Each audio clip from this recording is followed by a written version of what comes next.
Most people lose good clients not because they failed them, but because they forgot to make them feel like VIPs in their own story. Let that sink in. You can get the results and still get replaced, because this business isn't just about service, it's about psychological resonance. Here are 5 ways to keep clients coming back. Number 1, be the voice in their head before they know what to ask. You want retention. Then predict their needs before they articulate them. Think about it. Your doctor never asks if you want the scan. They say, here's what I'm going to do next. That's authority. That's leadership. Okay? Clients don't want options. They want certainty. Number 2, give them status, not just support. People don't leave when they feel important. They leave when they feel invisible. Make your clients feel like they're top shelf. Name drop them. Highlight their wins. Send unrequested voice notes, okay? Retention lives in unexpected recognition. You think they left because of the price? Nah, they left because they felt like a transaction, not a transformation. Number 3, turn your delivery into dopamine. Most coaches deliver like math teachers, right? Dry, predictable, drained, right? If your call feels like a Zoom meeting, they'll treat it like one, right? So that's optional. Instead, turn every interaction into a micro victory. Laugh, use stories, tie every session to the next level of their identity, because here's the truth. No one forgets the person who made them feel powerful. Number 4, sell the journey after the sale. Client retention starts after the pay. The biggest mistake that I see is people stop selling once the contract is signed.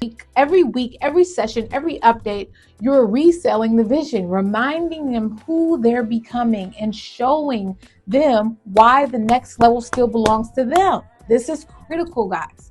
You got to get this. Your job isn't done when they buy. It's just beginning. Number 5, leave loops open on purpose. Okay, this is my final point. This part is pure retention magic. Never end a call like it's finished. End it like there's more coming.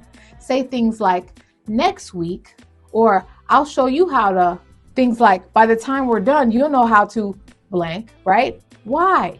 Because when a story feels unfinished, the brain obsesses until it's complete. This is called the Zeigarnik effect. Woo! Use it like a scallop.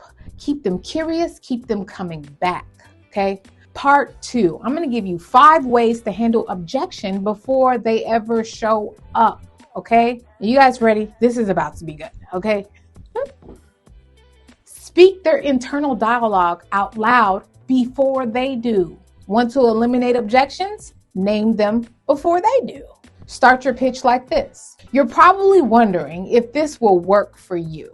If this is just another course you'll abandon, or if this is the one thing that finally moves the needle. Pause, breathe, then say, good. That means you're smart. So let's talk about it. When you name their fear, you neutralize its power. Number 2, embedded price reframing early without talking about price. People don't object to price, right? They object to perceived imbalance. So before you mention your number, say this. Most people spend 3 to 5 years figuring this out. Most people spend 3 to 5 years figuring this out, and about 20,000 in wasted time, energy, and mistakes. I help you shortcut that. I help you shortcut that into 8 weeks. Now your 5K offer feels like a steal. It feels like I got a deal, right? Price anchoring before asking. Control the value. Scale from the start. Okay. Number 3, use mirror moments to kill skepticism. Use mirror moments to kill skepticism. Hey, how do you say it? Skepticism. Use mirror moments to kill skepticism. Ask a question that makes them confront their own contradiction. Example. Can I ask you something honestly? What's the cost of staying where you are for another 90 days? Seriously, who pays that bill? That moment, that pause, that's where sales resistance dies, because you made them say their own reason for moving forward. Number 4, tell a story that sounds like them, but ends differently, okay? If you're not telling micro case study early, you're giving objections time to grow through their teeth. Say, I had a client who swore they couldn't raise their price. They had the same fear you probably do. What if I lose everyone? Now they're booked 3 months out at double the price. Stories prove what logic can't. They let the buyer see themselves on the winning side. This is critical, okay? Number 5, pre-qualify confidence, not just fit. Most sales calls qualify clients, but what if you taught clients to qualify themselves? Open your pitch with this. This is for people who know they've got gold, but they're done playing small. If you're ready to step into the scary, powerful, full version of yourself, this is it. People don't say yes to logic, they say yes to identity. Sell the version of them that you're scared to admit they want to be. Sell the version of them that they're scared to admit they want to be. Listen, guys, the best clients don't just need results. They need to feel seen, led, stretched, and anchored to a version of themselves they can't walk away from.